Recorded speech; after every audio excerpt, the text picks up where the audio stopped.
লইটকা শুটকি খাবো আজকে। আমি তো এটাকে লইটকা বলি, তোমরা কি বলো এটাকে? জানো তো এই শুটকি মাছটা আমাদের বাড়িতে আনাই হয় না। সোনু এই শুটকি মাছ খেতে ভালোবাসে না। বাজারে কিন্তু অনেক ধরনের শুটকি মাছ পাওয়া যায়, আমার তো যে কোনো শুটকি মাছই ভালো লাগে। কেউ কেউ কিন্তু শুটকি মাছের গন্ধটাই নিতে পারে না। একটা কথা সত্যি, সবার পছন্দ কিন্তু আলাদা। প্রথমে ভেবেছিলাম এই শুটকি মাছগুলো দিয়ে ভর্তা বানাবো, তবে তারপরে ভাবলাম ভর্তা বানানোর থেকে বেগুন আলু পেঁয়াজ দিয়ে চচ্চড়ি বানাবো। চচ্চড়িটা খেতে কিন্তু বর বউ দুজনেরই খুব ভালো লাগে। ঘরে পড়েছিল ডাটা, অল্প কিছু ডাটাই ছিল। চচ্চড়িটা আজকে নামানোর আগে ধনিয়া পাতা দিব, বেশ ভালো লাগে। তোমরা অনেকেই বলেছো দিদি তোমার বসতে অসুবিধা হয় না।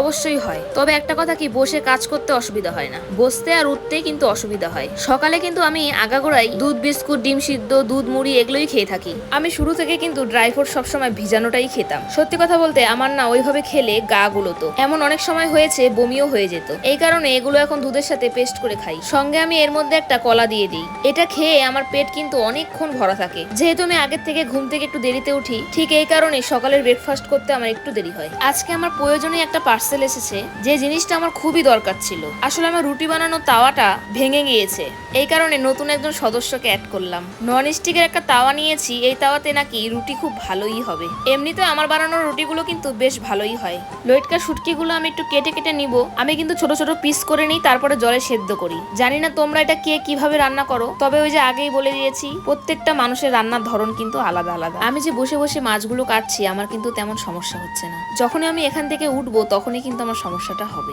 আমি অবশ্য মেনে নিয়েছি, এখন তো এটা হবেই। এখন হাত পা প্রচুর কিন্তু ব্যথা করে। আমি শুনেছি শেষের দিকে নাকি প্রচুর ব্যথা হয়। সে যাই হোক, আমি একটু কড়াইয়ে তেলের মধ্যে শুটকি মাছগুলো ভেজে নেব, ভেজে উঠিয়ে দেব। সোনু আমাকে সবজিগুলো কেটে দিয়েছে, আর ওর সবসময় প্রিয় কাঁকরোল ভাজা, যেটা আমাকে এখন প্রতিদিনই করতে হয়। এই অবস্থায় আমার কিন্তু ওর সাহায্যটা খুবই দরকার, যেটা আমি প্রতিনিয়তই পেয়ে থাকি।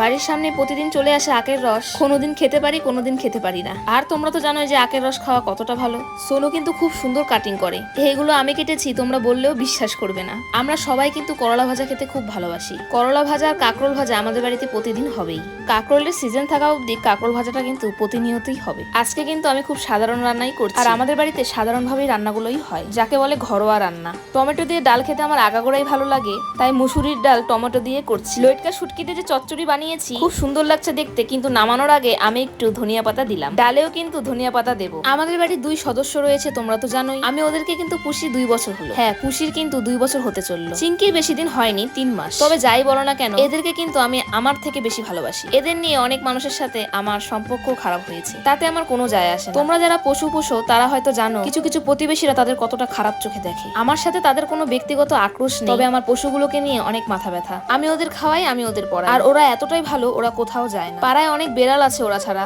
অন্য বিড়ালগুলো যায়, আর আমার